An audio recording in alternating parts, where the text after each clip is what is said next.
We don't run the White House. We are the minority in the House and in the Senate.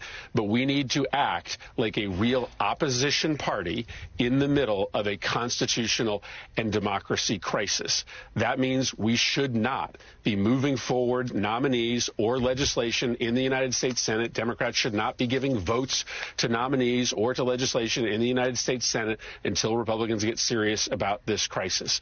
Democrats should not help Republicans raise the debt ceiling in order to pass their massive tax cut for billionaires and millionaires. Democrats should be leading public gatherings all weekend, all across the country, to bring Americans out to show Republicans that they will pay a price. And then Democrats need to speak in really stark terms about what is going on here. Yes, we are obsessed with subtleties, but I don't think it's a mystery as to what is happening here. I think this is a billionaire power grab. I think Elon Musk is trying to steal our money, is trying to steal our data. I think Elon Musk is shutting down the USAID because he wants to do deals with China and make more money. That's Senator Chris Murphy of Connecticut talking in plain terms about what has happened in the United States over the last week. Elon Musk has gained access to the Treasury Department. He has intimidated workers at the GSA and other government agencies. This is a slow-moving coup, one that makes us vulnerable to data hacking, to theft, and to a world in which the executive branch and its henchmen in the form of Elon Musk and Doge can shut on and off the U.S. payment system. Today, we talk about all of that and then move on to talk about Donald Trump's executive order, creating a new committee on anti-Christian bias, and how this fits in to his comments about colonizing Gaza and developing it as a beach resort with American ownership. I'm Brad Onishi, and this is the Straight White American Jesus Weekly Roundup.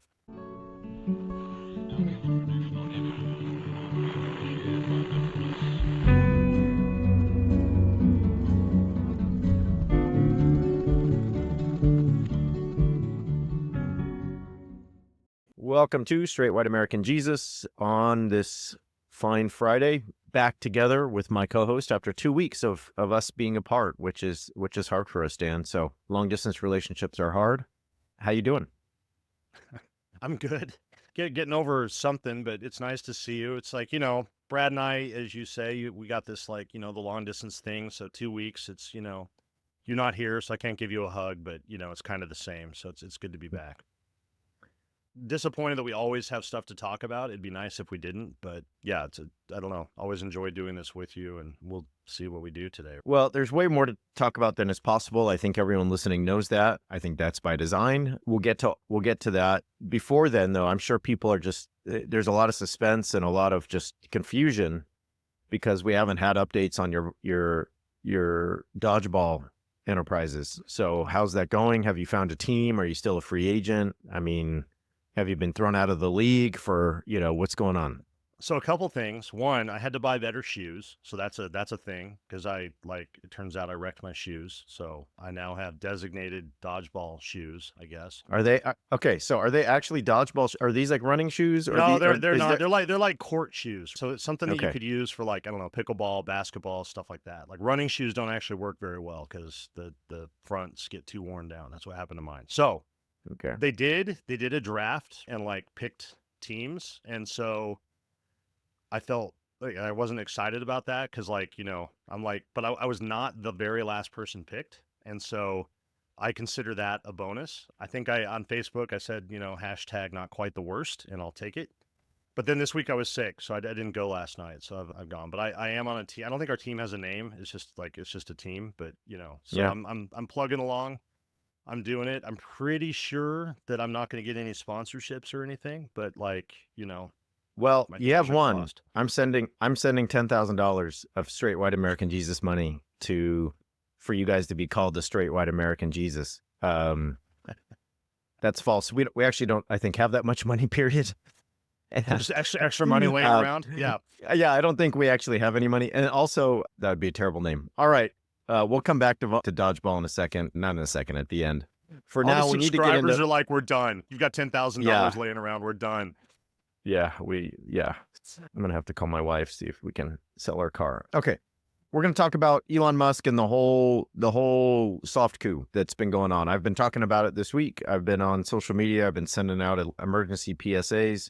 We'll then jump into something that I know a lot of you are concerned about, which is the executive order on Christian anti-bias linked to Trump's comments on Gaza and the idea that the United States would take a long-term ownership stake in the region. So we'll get there.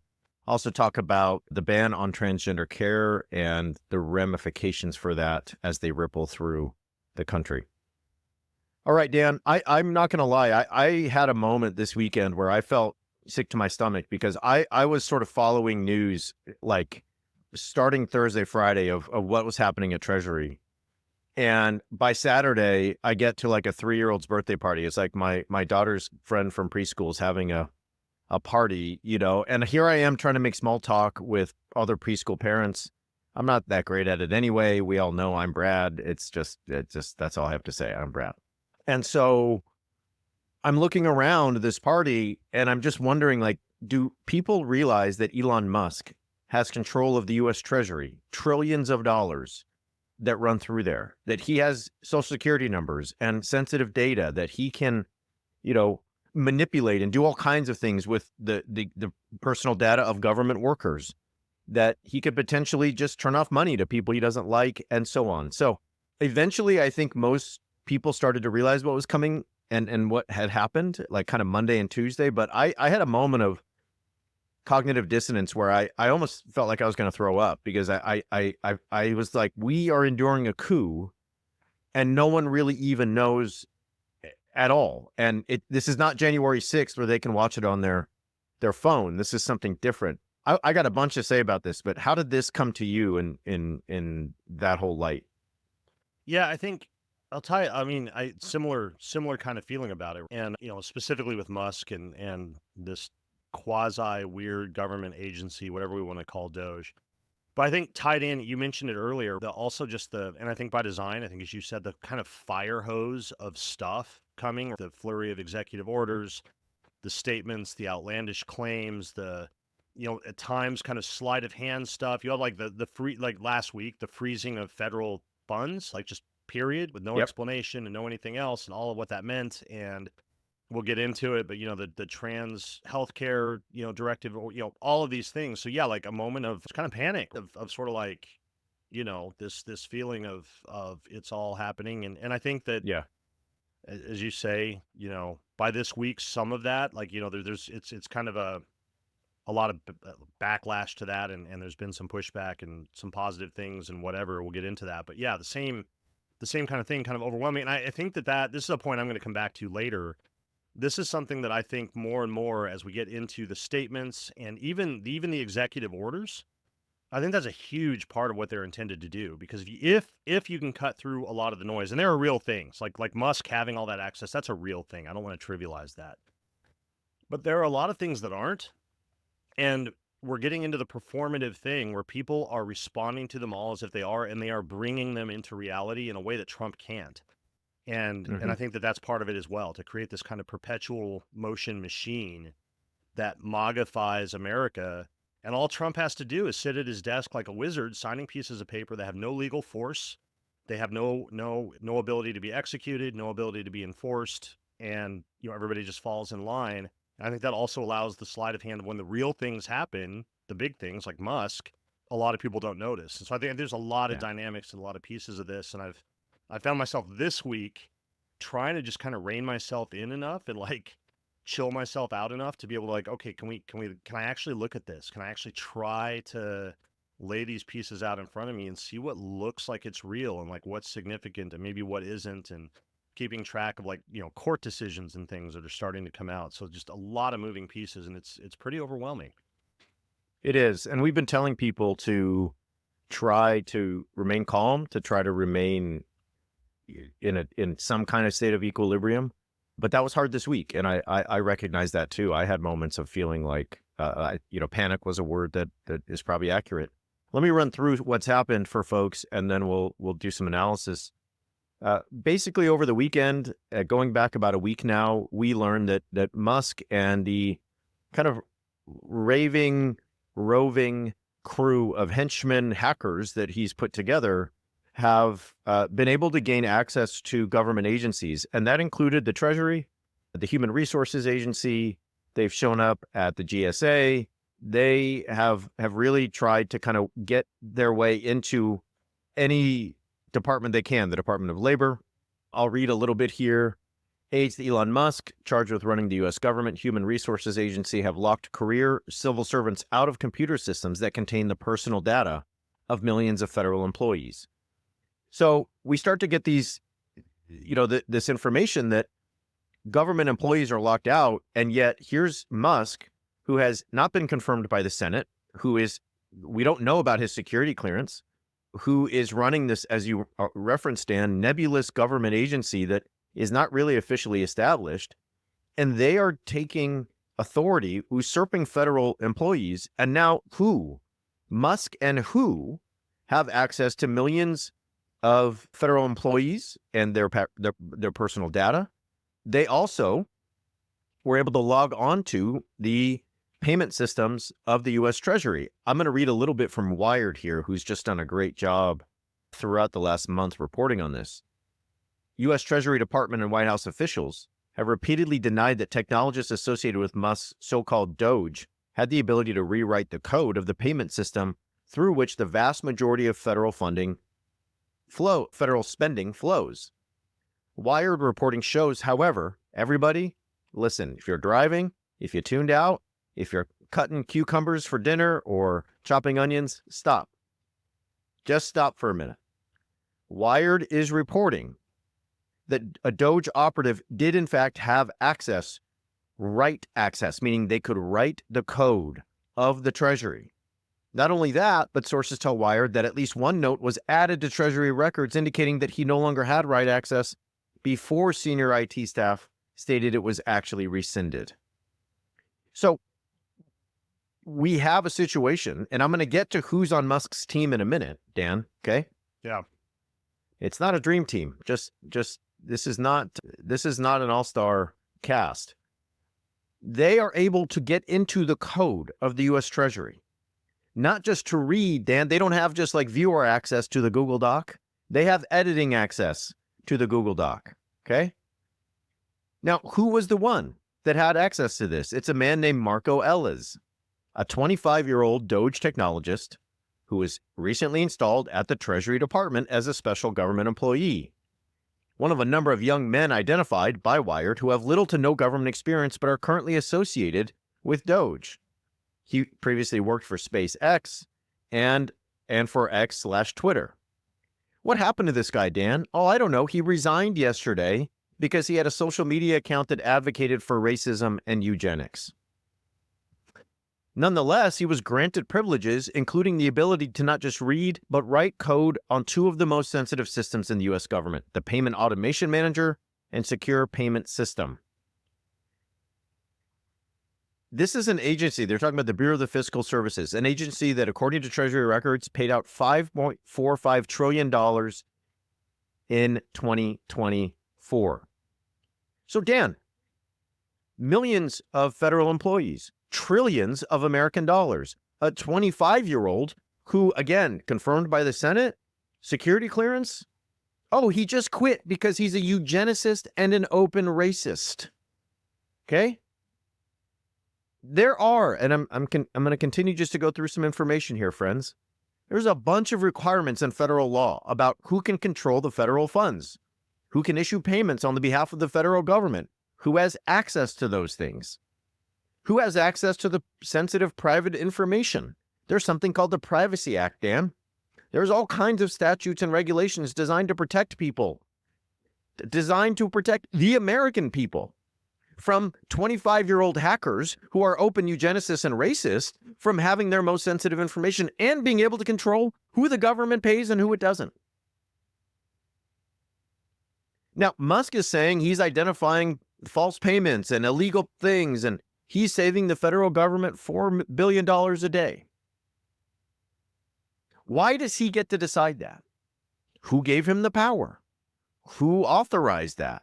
This is not his job, period. This is not the executive branch's job. It is not Elon Musk's job. This is a coup. And what I mean by that is, this is the executive branch taking powers it is not given in the Constitution and taking them from the legislative branch. Presidents can send recommendations to Congress. There's the Impoundment Control Act. But guess what? The president, much less Elon Musk, does not have unilateral control over the purse of the U.S. Treasury. Let me quote Elizabeth Pop Berman, writing at Liberal Currents. And you know this is good, Dan? You know why I know this is good? Because A, not only is Elizabeth Pop Berman a great commentator at the University of Michigan, but the New York Times asked her to write this, and then she wrote it, and they were like, oh, actually, too radical. So you know it's good, right? You know it's good. Trump has already demonstrated his intent to gut parts of the government that threaten him or depart from his political allies' interests or ideology. So all the things, Dan, that we're not going to have time to talk about today at length: purging the FBI, prohibit funding for whole fields of study, and, as you mentioned, halting spending and including on clean energy.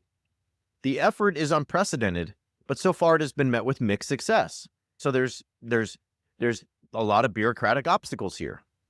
However, with Musk in control of the federal spigot, the messy and slow problem would be solved. Places like the National Science Foundation, the president does have considerable authority to direct spending. If the president wants to create ideological litmus tests, he probably can. But even so, it takes time to make unenthusiastic employees review each grant for mentions of gender and equity and all this kind of stuff. But if Elon Musk, Dan, just has control of the money spout, well, they can centralize power and speed things up. And that's the goal. If you control the purse, you control the government. If you control the purse, nobody can get in your way. If you control the purse, you can do things like you did last week with no warning, no guidance, turn off the money so that people who get Meals on Wheels, the elderly, school children who rely on Head Start programs, the young, people who are on Medicaid, the sick, they are cut off from help with no warning. Having a president, Elizabeth Pop Berman says, even more so an unelected billionaire, hold direct granular control of nearly $7 trillion is power beyond the founder's wildest dreams. And we have seen elsewhere, notably in Hungary, that finding the ways to use government to defund the opposition has been an effective opening salvo in the expansion of authoritarian rule. I got more to say. Throw it to you. Some reactions. And there's not a lot to add to that, except there was all that discussion, as we remember, all the unified executive theory stuff. There was the presidential immunity stuff. I think all of that's harboring in here. What people seem to forget is that only extended to the president. It doesn't extend to these other people. And to have somebody who, as you say, is not confirmed, Musk hasn't had to turn in paperwork that, other people have to turn in to get confirmed or get, as you say, I'm sure with SpaceX, he's got some level of security clearances or whatever. But we don't know any of that. There's no transparency. And again, just that it's all by design, as is, I think, at least the threat of having his hand on those levers. I think that again is as important as the facts of what actually happened. I think a lot of this is about chaos. It's about fear. It's about fear of reprisals of different kinds. And so including financial reprisals, right? That if you're an agency and you don't scrub your website of DEI stuff the way that we said that you should, right? Or something else. Or I don't know, the one of the things we could talk about, right? The buyouts for federal employees, and the entire Department of Education gets buyout offers, and it's coming out now that the language in the contract says that, if they choose to quit, Trump and or the government could just renege on the buyout offers, and they would have no recourse. So they could be told, you're going to get a 10-month buyout, and they could get nothing. So what happens if they figure out which people told the news media that, or which people released the contract, or, whatever, you've got the money. And I mean, I just want folks to think about this. How nervous do you get when your credit card disappears? Then you got to go get a new credit card or your debit card. Or once upon a time, when I lived in the UK, my debit card was cloned and somebody emptied my bank account. And it was one of the most powerless feelings I've had ever. And I mean, that was able to be resolved, and it took a few weeks. But imagine that on a societal level. And that's the kind of thing we're talking about. And again, it's by design. We've talked about this. I've said this like I don't know how many times, but right, democracy, a real democracy is inefficient by design. Checks and balances and counter forces and deliberation and collaboration and coalitions and all that sort of stuff. And I've said over and over and over and over, the people who think the government should be run like a company, they want efficiency. Efficiency is the enemy of democracy. And this is what we're seeing. What is more efficient than giving an oligarch billionaire the levers to all the finances in the US and saying, well, hey, you just do it. We'll just give it to one dude. You do it. You make the call.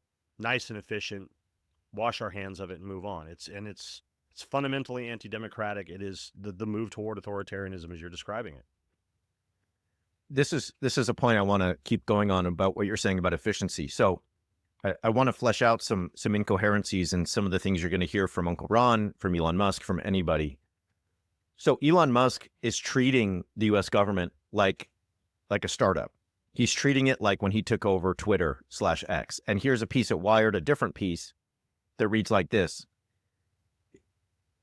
While this takeover is unprecedented for the government, it's standard operating procedure for Musk. It maps almost too neatly to his acquisition of Twitter in 2022. Get rid of most of the workforce, install loyalists, rip up safeguards, remake in your own image. This is the way of the startup. You're scrappy, you're unconventional, you're iterating.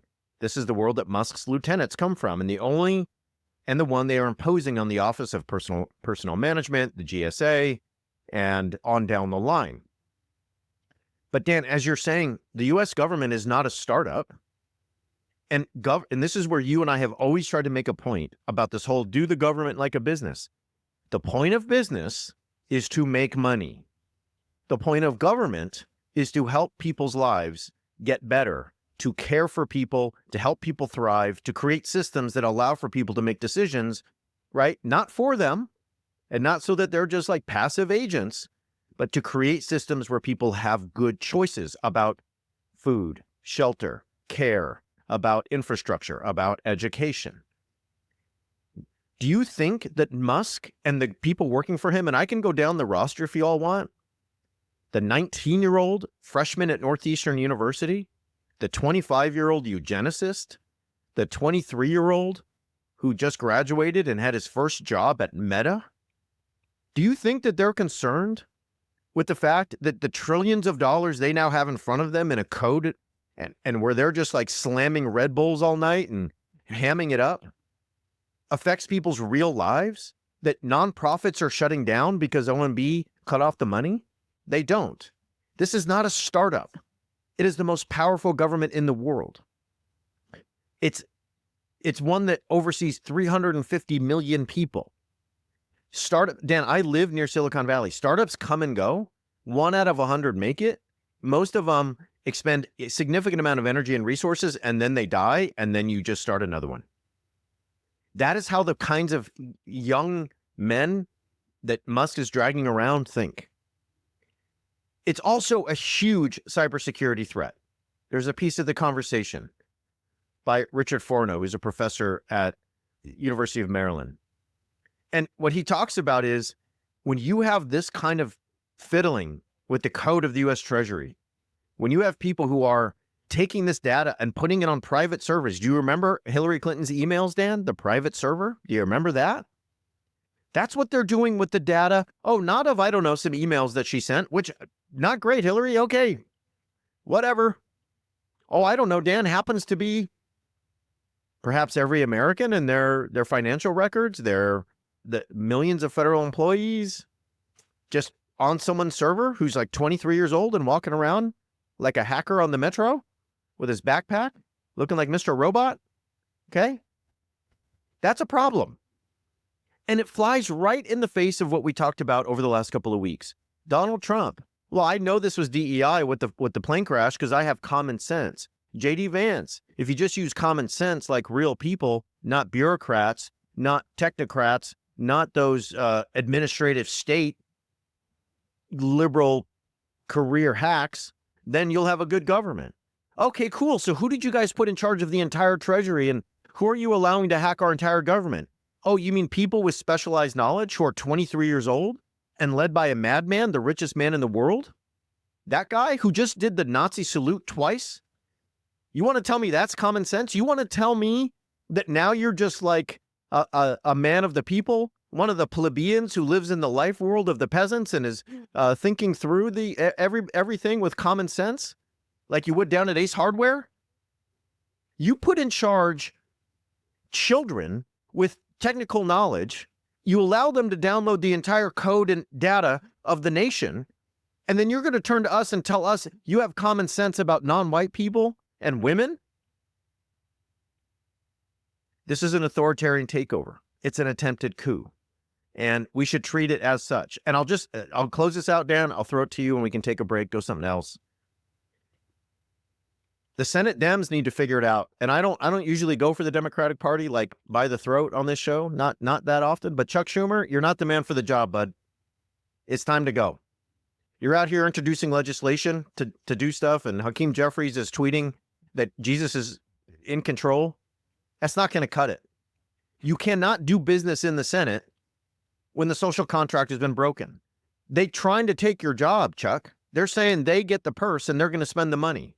And you're out here saying this has to be stopped. Why are you using the passive voice, Chuck? Go get arrested. Go demand. I want to know which Democratic senator is going to get thrown to the ground and arrested at the Treasury building, trying to get in and see what the hell's going on in there. That's what I want. Show me that guy. Show me that gal. Show me that person. And guess what? They got my vote 2028. Because right now I see a lot of like hand-wringing, soft-handed BS from some of the only people who have a chance to do anything right now.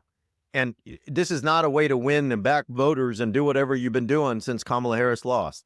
This is a way to make people think you're a bunch of old folks who are not built for the fight. Okay, Dan, I'm upset. You're going to have to take the wheel here because it's going to get worse because I got a lot. It's been a week. I haven't seen you in 3 weeks.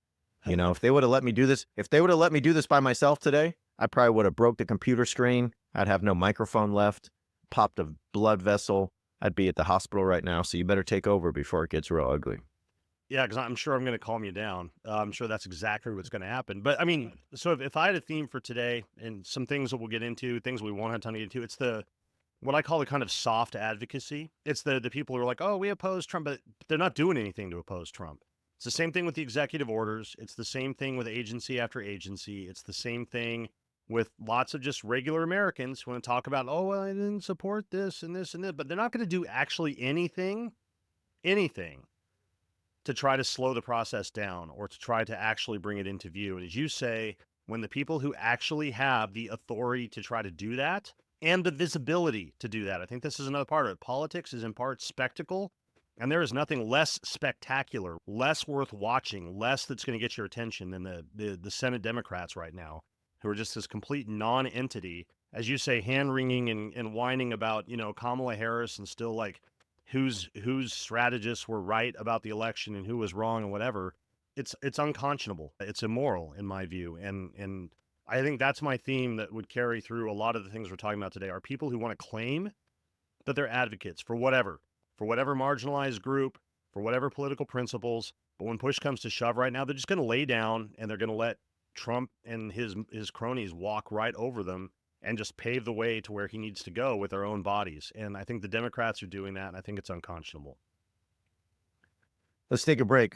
Otherwise, I'm going to tell you what I really think of Chuck Schumer, even though you might think I already did. Be right back.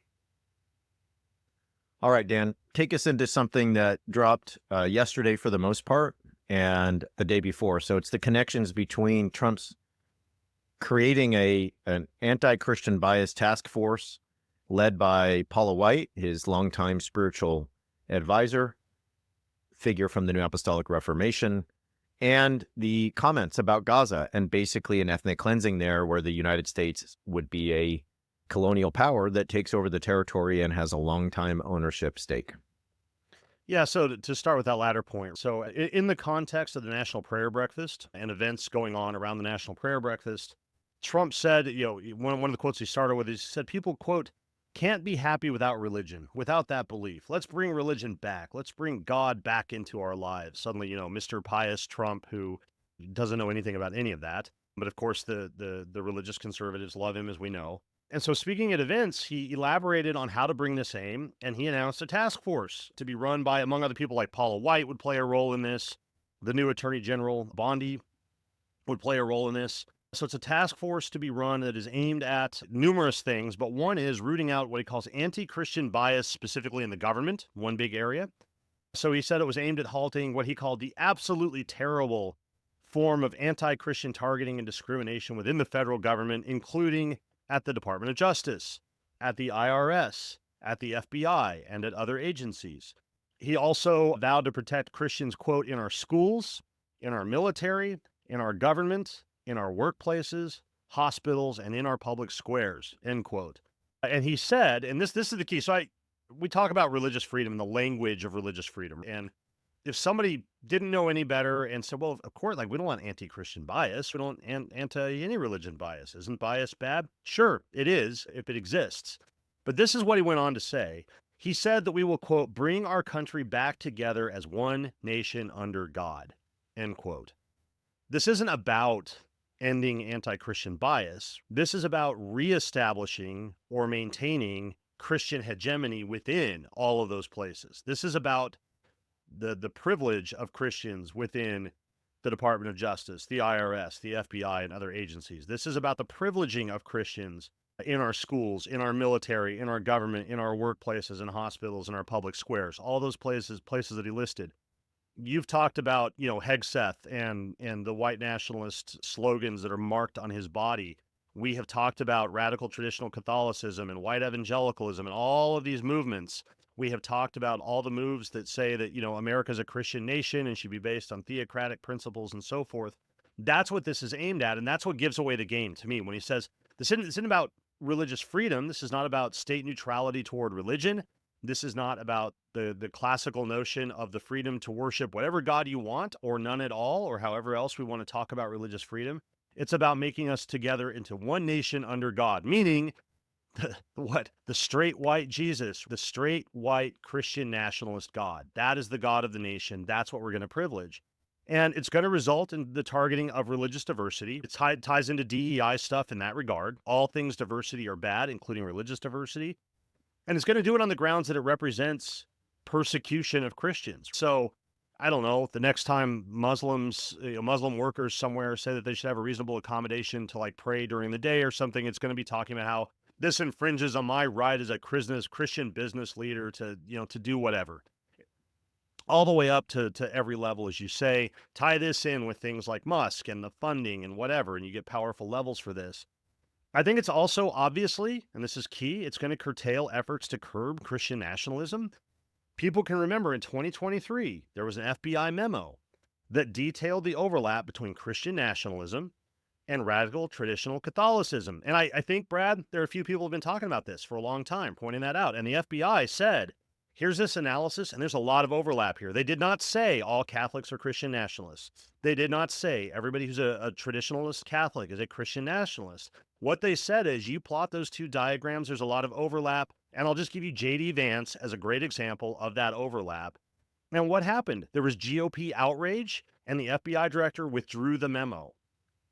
That is now, for Trump and this task force, anti-Christian bias. It's not about bias. It's about determining before any investigation takes place what outcomes can even be found and ensuring that Christians can never be held accountable, that Christians can never be found to violate other people's rights and things like this. That's the aim of this anti-Christian bias task force, is the preservation of Christian privilege and the further instantiation of Christian nationalism as the sort of official religious ideology of MAGA nation.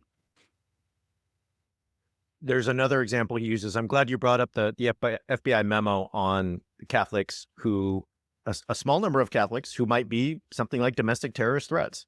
One of the other examples that came out yesterday was those who've been arrested and charged for blockading abortion clinics. Yep. And, if y'all know your history, you know the history of pronatalism and abortion extremism in the Christian right. You also know there's been violence there. There have been doctors who have been killed by anti-abortion extremists. So here we have people who are showing up to abortion clinics, causing trouble, causing violence, making things such that people are threatened, they're arrested, and Trump saying that's anti-Christian bias. You know, Dan, and there's no surprise here. There's nothing here that we're like, oh my God, didn't see that coming. Luka Doncic got traded to the Lakers. That was one, Dan. Yeah, did not see that coming. This I did see coming. But this is the man who pardoned January 6th rioters, the violent ones. So that is part of anti-Christian bias, because I don't know, people like you and I have spent hours and hours and hours of our lives on podcast, this one, and writing books and everything else, along with all of our colleagues from Andrew Seidel to Matthew Taylor to Catherine Stewart to Sarah Posner to Ann Nelson, talking about how January 6th was a Christian nationalist crusade. And so this fits in not only to the patterns that we're talking about, it is directly tied to January 6th. And it is absolutely frightening. Yeah, and like, so let's tie this in with another piece before let's go to Gaza now, because people will say, like, what's the Gaza piece here? We've been talking about, I don't know if people, subscribers, can go and look at like some of our earliest episodes, and we talked about white evangelical support for the nation of Israel, the state of Israel, and what that is, and Christian Zionism and all of this, and it's something we've been talking about for the better part of a decade at this point. And that also, I think it was episode 4. Episode 4 of now 800 episodes. Episode 4 was on that. Yeah, so pretty early on in the tenure of straight white American Jesus. And this week, this was also an enactment of that, of like, you know, the dreams and visions of Christian Zionists and developmental capitalists, and there's a lot of overlap between those in America. When Trump, in a joint press conference with Benjamin Netanyahu, as you said, and most people have seen this, floated the plan for Gaza this week and basically suggested that 2 million, give or take, Palestinians should be relocated to other regional countries, and that the U.S. should then send troops to take control of the Strip and build what he calls the Riviera of the Middle East. Just redevelop it, build it up. People can remember Jared Kushner and talking about this valuable Mediterranean oceanfront property and how it should be developed. Like, here's the vision. It'd be a violation of international law. It's an abandonment of longstanding U.S. policy. Obviously, it brought the condemnation of almost everybody in the world except for, guess who, Israel and Israeli hardliners. So the U.S. in this statement is now lined up with, you know, the hardest lines of Israel. Israel has backed the plan. Netanyahu has ordered the military to prepare to move Palestinians. In that fallout, you know, Trump spokespeople have tried to soften the edges of this a little bit. They said that, you know, this was historic, outside the box thinking. This is what the press secretary said in describing the plan. Said that the idea would, you know, they said that they wouldn't be permanently resettled. They would just be temporarily resettled, and they could come back. Secretary of State Marco Rubio, I still hate saying those words, Secretary of State Marco Rubio, said that the Gazans could leave for an interim period. Netanyahu said Gazans could leave and then they could come back. Nobody's buying this. But the point is, if somebody says, well, but why? Like, what is really going on? There are a lot of things going on here. One, Trump has no idea how to fix things. He just wants to hit reset all the time. So, like, that's just one thing. He has no idea how to fix what's going on in Gaza. He has no idea how to fix what's going on in Ukraine. That's why he wants the Ukrainians to just sort of like, okay, let's hit pause. Russia got what they got. They'll stop here and let's just start over, because we can't actually fix things. Trump doesn't know how to do that. He's not interested in doing that, so he's going to try it. But it's also, this is the Christian Zionist dream of returning the land to Israel, really under the authority of the U.S. Again, that capitalist strain in there that somehow sees like building condos on the Mediterranean as some sort of humanitarian work. And, you know, Trump has his whole, like, you know, I guess Gaza Lago kind of vision here of like, this is going to be this harmonious place where people will live in peace and so on. There's a sense in which it seems almost comical. It's ridiculous. But if we get past that, there's the humanitarian side of it. It would be catastrophic for a number of levels. Getting past that, just understanding how much of an impulse of Christian Zionism and Christian nationalism this is, and when is it going to turn out that if you're critical of this policy of Trump's, is that anti-Christian bias, Brad? churches have been preaching for a long time about the need of Israel to possess the land. So if you come along now and you say that this is a terrible idea, like that's just anti-Christian bias. You just can't say things like that. These things fit together. They weren't articulated together in, a policy package or something like that, but they were like 2 days apart. And I think it's not accidental the way that these things link together. And as I say, for every Christian Zionist in America, this is like a dream scenario. Netanyahu knows it and loves it and has fully embraced it. And it's a terrifying thing that I think brings together some of the really concrete and like global repercussions of this vision of Christian national America. There's a direct tie there to Paula White too, because the New Apostolic Reformation is just rife with Christian Zionists. I mean, if you go to a New Apostolic Reformation church, event, revival, rally, you're going to see people with the Israeli flag. They're going to be blowing shofars. There's going to be a lot of Messianic Jews there. And so, Trump's kind of bread and butter Christian group, independent charismatics and Pentecostals, love this. And so do your more traditional kind of mainstream evangelicals, the ones that come out of Southern Baptist circles or the Graham family, the Falwell family, however you want to talk about mainstream evangelicalism, going back to the religious right. I want to make one more connection here, Dan, before we take a break and go to a final story. And that is the destruction of U.S. aid. So I think a lot of you know that Elon Musk has basically said that he just basically stopped U.S. aid. It's over. And there's reports in his words, he said he put it in the wood chipper. That's how he spent his weekend, putting U.S. aid in the wood chipper. That includes 10,000 U.S. jobs that are just gone now. It includes billions of dollars of aid. And I want to think through what U.S. aid is.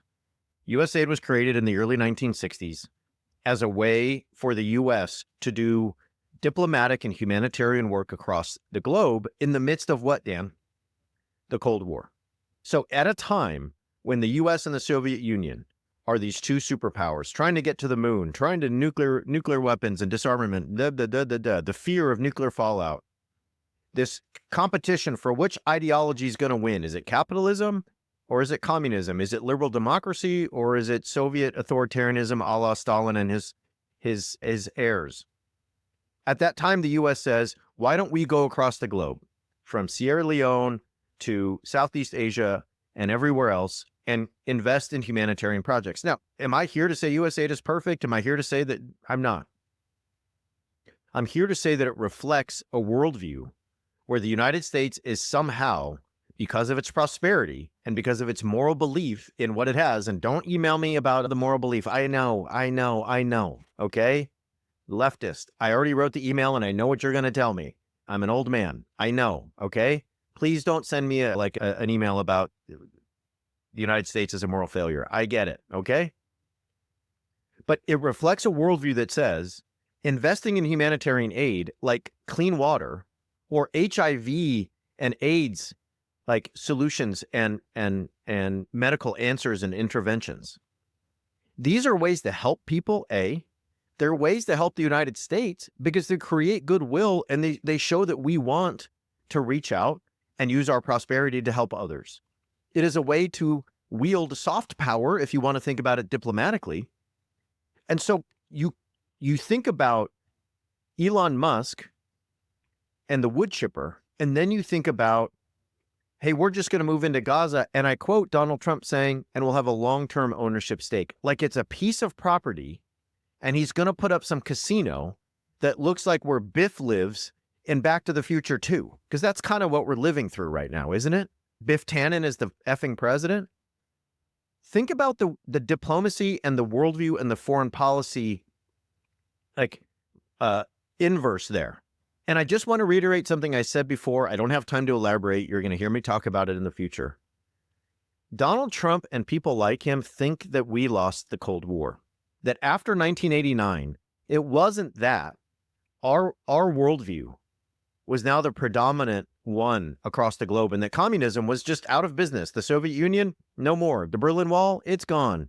By the early 1990s, it's just the United States. Liberalism, capitalism, democracy. You know what they see? They're like, we're the losers. We had to take care of everybody. We had to like help Germany. And now look at all the manufacturing they do that we don't with their cars. And Japan's like doing great. Didn't we have a war with Japan? And, you know, they're building cars too and all kinds of other stuff. And China's over here, you know, just doing everything. We got saddled with caring for people. The people who are willing to turn off the funding so that the elderly and the young and the sick don't eat or get care because they want you to align with the president's values are the same one that's like, who cares about anyone else? Let's go bulldoze Gaza because life is just power. Life is just about destroying enemies. Bro, manosphere, masculinity, domination, will to power. That's it. And that is what we are now. Go travel, American. See how people feel about you when you show up at the pub or the cafe across the world now, because that is who we are. And that is how we're going to be seen. Final thoughts on this before we take a break and go to one last thing. I say that's a great point about, you know, how we're viewed and how we're seen. It's, you know, people say this and I understand it. And I've been critical of it before, you know, when they say, well, this is not who we are as a country. It is. Unfortunately, it is, because the people in power are making sure that that is who we are, which is why we have to not simply acquiesce to this, to not simply give in to this. This is why when you're sitting at the table with, you know, Uncle Ron or whomever, and they're citing this stuff, you have to say something. You have to counter that. You have to not fall into the trap. And I've been reluctant to bring this up. I got more flack for an episode I did, and it's in the code once, than any episode I have ever done. And it was the one where I suggested that it was basically when they're like, well, you know, I know that my brother-in-law votes for this and supports this and this and this, but he's a really good guy. And I was like, you know what? Maybe he's not. Like, maybe you got to deal with the possibility that your brother-in-law is not a good guy. Maybe your parents aren't good people. Maybe, and people got really mad at me for moralizing or whatever. And I said, but look, we all make decisions all the time about people that we want to spend time with, people that we feel safe having our families spend time with, people that, and the question is, are these the policies and is this the world we want to create? Are we making it safe for anybody, including our own kids, our own families? And so I think that for people to say this isn't who we are as a country, they have got to move past that as just sort of a slogan and begin really assessing the people in their own lives and the own small ways that we have of trying to push back on that and saying, if this is not who we are, then how do I not be that in a way that's visible, in a way that's vocal, in a way that tries to have an effect in whatever limited way any of us as individuals can. Let's take a break. We'll come back and finish up. All right, Dan, so much going on. We haven't talked about really the purge of the FBI. We haven't talked about the fact that Russ' vote has been confirmed. We have the nominations of Kash Patel and Tulsi Gabbard coming, the confirmations, I should say, coming imminently. But let's finish today talking about ban on transgender care and other issues related to the trans community and what that says about the larger picture of the United States. Yeah, so I want to talk about there was the ban last week on gender-affirming care, just yesterday and the day before, like bans on trans women in competitive sports and in the Olympics. And I mean, two things, like there's the specific issue of trans identity. We're going to talk about that, but I think that the bigger issue is an issue you raised a number of weeks ago, talking about one of the pathways to authoritarian power is when people sort of preemptively acquiesce to it. Before they have to actually give in to the power, they simply go ahead and do it because they see it coming or they fear what's going to happen, and they just fall into line without those claiming that power actually doing anything. And this is what's happening with Trump's executive orders. And I think that that's the bigger issue to see here, because he's issuing all these executive orders and we keep seeing people fall into line to things they don't have to fall into line with. I know we don't have a lot of time, so let me run through this. Trump signs an order last week banning federal funding to hospitals and clinics and other medical organizations providing gender-affirming care to anyone under age 19. Basically did in an executive order what, you know, roughly half of the states in the U.S. have done, banning gender-affirming care. And the aim, of course, is to ban that care for not just minors. I don't know why they chose 19. It's sort of interesting, but for anybody under 19 in the country, it's chilling that he would do this. But I think the responses to it are more telling, and here's why. The order directs relevant federal agencies to impose policy in accordance with it within 60 days. Executive orders are not self-enacting. They don't automatically have the force of law. They don't execute themselves. you have to have all these agencies that have to put into policy ways of enforcing these things. And this one said like 60 days. What happened? The day after the order came out, you had healthcare agencies, many of which fancy themselves as, I think, advocates for trans and queer identified people, who just shuttered their programs, who just stopped doing it, citing this order.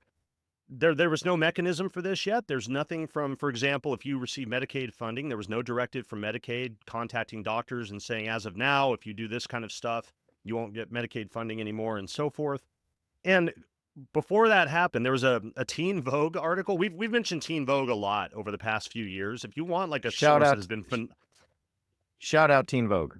yeah, just phenomenal stuff on a lot of things related to like healthcare, women's healthcare, queer issues. And they had an article on January 29th, and they talked about legal analysts being afraid of places preemptively falling into line with this. And that's what happened. Denver Health and Colorado University suspended care. Virginia Commonwealth University and a lot of the hospitals in Virginia, National Children's in DC, all suspended this care. The issue is that there's no enforcement mechanism for this. They don't have to do this. There are lots of reasons to question whether this executive order, it's going to be challenged in court. That's a thing. But it also, if people listen to the language in it, it's full of junk science. It's super ideological. It talks about, hormone replacement therapies and hormone blockers as genital mutilation. And it talks about countless youth regretting their decisions and so forth. One of the problems that's going to happen for it legally, I think, is medical communities are going to say, well, actually, what we do doesn't result in any of those things. So it's not clear that this order actually affects trans healthcare as it exists, because they didn't use any clinical language. They didn't cite any studies of potential long-term effects of hormone blockers or what have you. Other responses to this, there were some states that actually protect access to this. In New York University Langone Hospital canceled gender care appointments. The next day, Attorney General Letitia James sent a letter to healthcare providers in New York reminding them that New York state law requires them to provide this health care and that they are not at liberty to stop doing it simply because there was an executive order that was signed. In Massachusetts, the care providers were informed by the state that they were to continue providing that care, and that if federal funds are lost, the state will make up those funds. And so that if the time comes when they can't get Medicare or Medicaid, whatever, the state would make that up. There was a coalition of 14 attorneys general in different states that had a statement about this. So all this say, there's opposition, there's movement. We don't know where this is going. I think legally and for technical reasons, there's a wide range of reasons to think that this might not go into effect.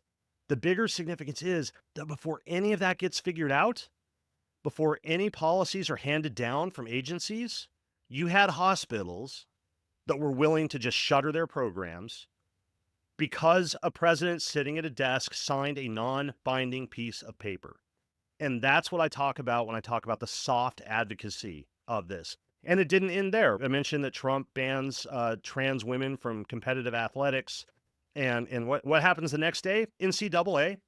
The president of the NCAA is the former governor of Massachusetts, Charlie Baker, bans trans women from competition. They can still practice. It's supposed to be because somehow cisgender women are unsafe, but they can still practice with them. According to the NCAA, they think it affects, quote, fewer than 10 athletes out of all the thousands of female athletes in the NCAA. But that is now banned. Again, there's no enforcement mechanism. There's nothing in place to actually make the NCAA do this. There's no clear status on the legal standing of this in the 14th Amendment and any number of other things about equal protection that are going to come out, Title IX, what have you. And I know that the Trump administration is redefining that. This is my big takeaway with this, is over and over and over, aside from the content of specific executive orders, we see people tripping over themselves to fall into line before there is even any reason to do so, before they can even go into effect or have any concrete effect on people. So those are my thoughts. Just quickly to you, if you have thoughts. I have one more, but it's sort of my reason for hope as well, so I'll hold off on that. Well, I think it makes you wonder why you're willing to abandon people so quickly. I think that's one. But I also think it shows you this as a strategy, that the strategy has been for a long time coming from Project 2025, one of the other things we have not talked about today is that Project 2025 is being implemented, period. Yep. And the plan has always been from Project 2025 to overwhelm people with executive orders because people will just obey thinking, oh, I have to, the king said so. And as you're saying, Dan, there's going to be challenges. There's going to be a lot of pushback to these. And it's not clear. I mean, do you all remember like when they were up in arms because Joe Biden forgave student loan debt and then all of a sudden he didn't because the court said he couldn't. And then he did it like 5 more times and the courts were like, no, sorry, you can't do it again.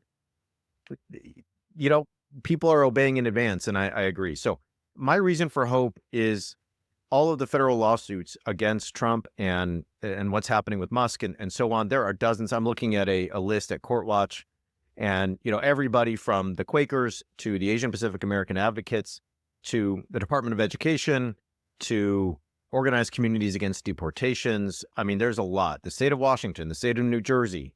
So the court system right now is working to block things. Now, what I'm going to watch for next is when Trump and Musk and everyone else are like, yeah, I don't care what the court said. We're going to do it anyway. And then we're just in a full-blown constitutional crisis. But for now, the courts are actually having an effect. We'll see what happens. What's your reason for hope? Mine is related. Mine is a Supreme Court decision from the summer that Republicans loved. It was the Loper Bright Enterprises versus Raimondo. And if people don't recognize that, they might have heard it as overturning the Chevron precedent.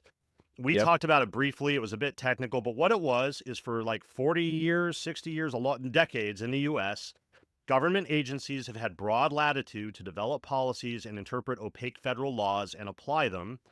And that was overturned. That Supreme Court precedent was overturned, which basically said agencies now they can't legislate. And so it's a lot harder for agencies to come out with policies. Guess what is going to help states fight these Trump executive orders?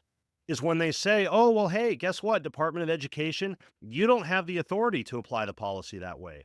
Hey, guess what, Medicaid Distribution Authority, I don't know what part of Medicaid that is, you can't just decide how the money goes because Congress didn't empower you to do that.